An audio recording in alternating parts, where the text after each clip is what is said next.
Community Justice Coalition.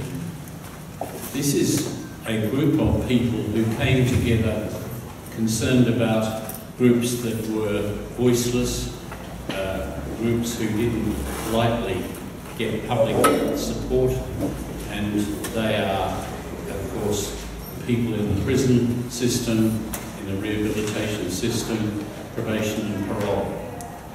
My apologies for being late, but somebody's got to do something with the public transport system. I thank the organisers for giving me this opportunity to do the acknowledgement of country. I acknowledge that we are on stolen lands. I would go to the people. Always was, always will be Aboriginal land. The great challenge for us, I think, is to make sure that we have a range of programs and initiatives to ensure that the rehabilitation of inmates is a serious consequence of being inside the prisons. We also then need to make sure that we have the programs to support them and to make sure that we as a community are getting safer through ensuring those people are getting better. And we need programs within our prison system to look at the other parts that make up the person, the human being. That's the way we can make our community safer, by looking to each individual and working with individuals. New South Wales Labor starts from the basic and obvious proposition that imprisonment should be a penalty of last resort. Another basic and obvious proposition is that the process of someone being imprisoned should result from a fair process. For that reason, Labor is profoundly sceptical about mandatory sentencing. I've said on a number of occasions I regard that as a flawed and failed policy. We need to change the way we do this. We need to stop jailing young Aboriginal people in particular.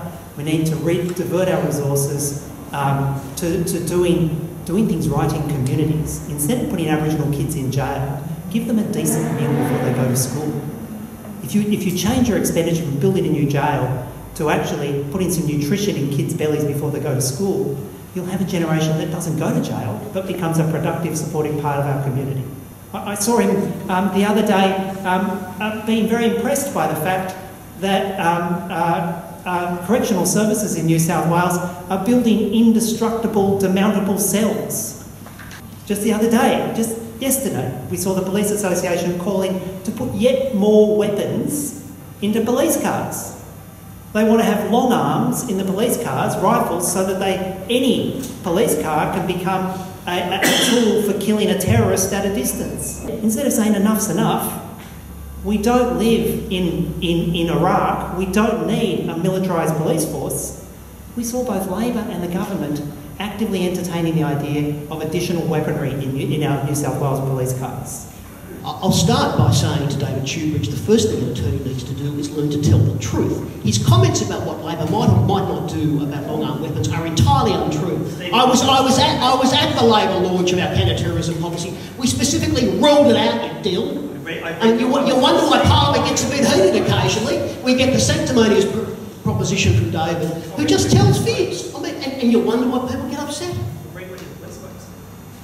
I was at the announcement, you fool.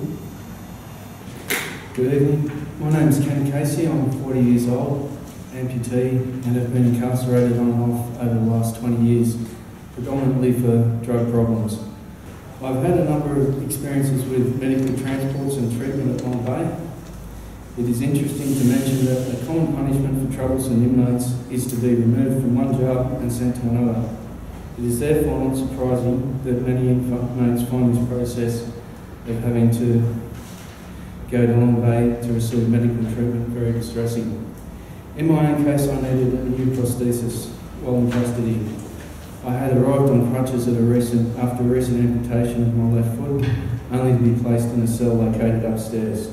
Later, when I tried to initiate the process of getting my prosthesis ready, I was told it could only be arranged by a doctor. However, each time I saw the doctor, he played clueless.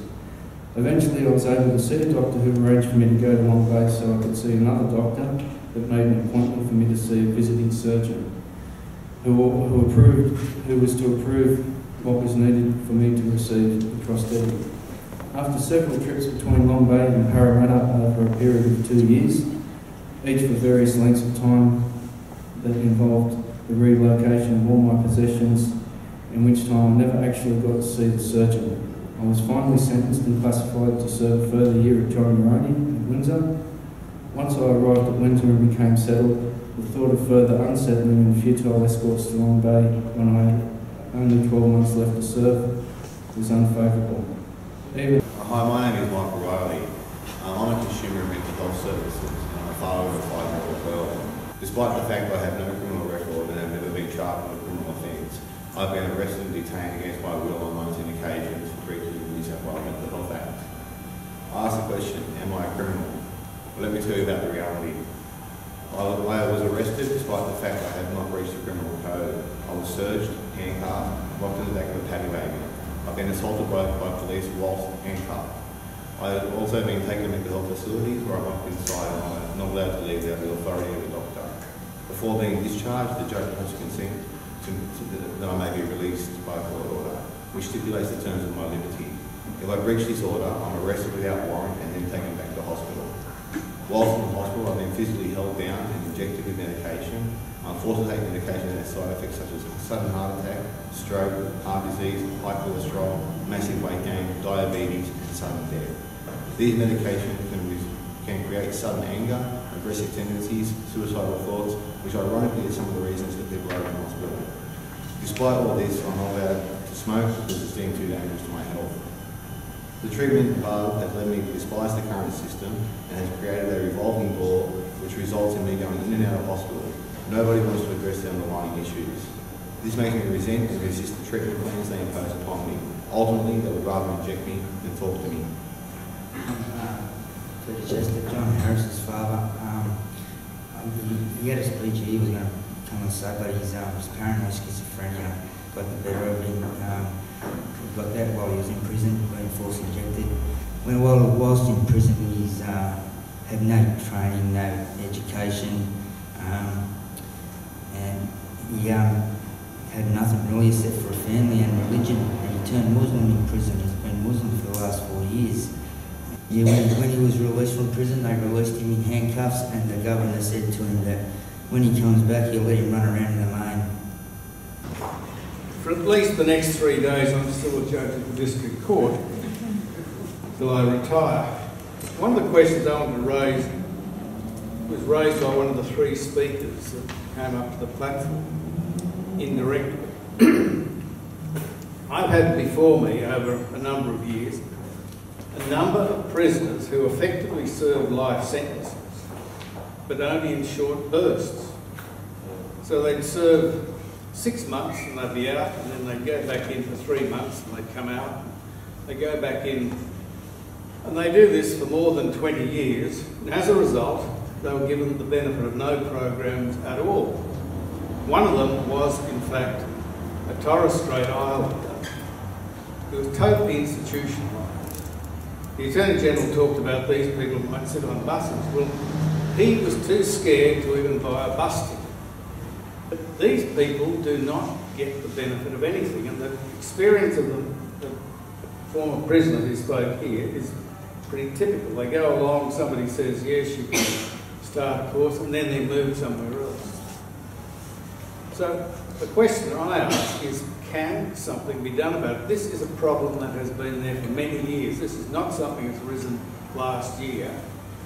There is no immediate solution to that problem, except I can say to you that in the short period that I've been there as AG, I've raised that issue with the Commissioner and with other senior officials and indicated that I have serious concerns about the fact that people don't get the access to, first of all, health issues, they should, and secondly, educational programs. What commitment will you actually make to making significant changes to the way that people are either diverted from the prison system or supported when they leave the prison system?